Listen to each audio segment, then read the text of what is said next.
Meron tayo ditong small amplifier, medium, tapos large. Ayan. So, pinakamalaking board mga boss. Ayan. So, ito ay stereo. Ayan. So, dalawa yung output niya. Tapos ito naman, isa lang yung output niya sa pang-sub. Kaya matawag natin itong mono. At ito rin ay isa lang din yung kanyang speaker output niya. So, ganito po yung pag-match mga idol, no? So, example ko na lang sa inyo yung modern na amplifier ngayon. Na karamihan naman ng mga modernong amplifier ngayon ay mga CK. Halimbawa, gamitin natin yung CK MT21.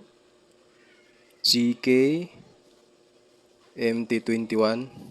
So sa CK MT21 mga boss, so kwintahin lang natin ito mga boss, no.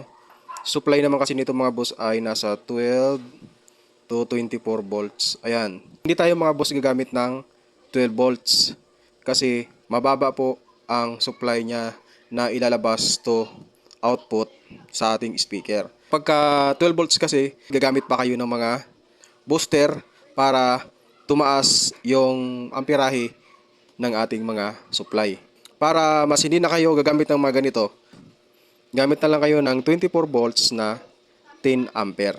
Mataas na yung kanyang supply, mas posibilidad na mas mataas ang wattage na ilalabas ng ating amplifier. So, sa ZK MT21, example lang naman ito mga boss, no? So, itong vlog pa ito mga boss, yung video na to ay para po ito sa mga baguhan at gustong matuto. At sa mga hindi pa po nakapag-follow, nakapag-subscribe po sa ating account ay papalo naman po at pa-likes at syempre pa-share na rin natin mga video. Ganito mga boss, no?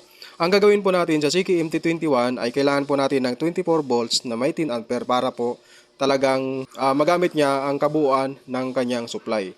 Kasi mga boss, ganito po yung pag-match mga boss, no? Sa ZK MT21, kailangan mayroon kang mas mataas na supply. O mas, kasi pagka mas mababa ang supply mga boss, may possibility na kapag nilakasan mo yung volume at kayo nagbibidyoke, ay mamamatay po ang kanyang supply. Mas maganda kung mataas, kasi may nakalagay dyan mga boss ay 24 volts, kailangan mas mataas po yung amperahe niya. So, sa 24 volts mga boss ay ganito. Sa 24 volts na may 10 ampere, ganito lang boss sa pag-compute. 24 volts times 10 equals 240. So, itong 240 mga boss, ito yung kalalabasan ng wattage. Ito niyan mga boss, yung watts. Yun na po yung watts na mailalabas ng ating ZK-N21. 240 watts through RMS.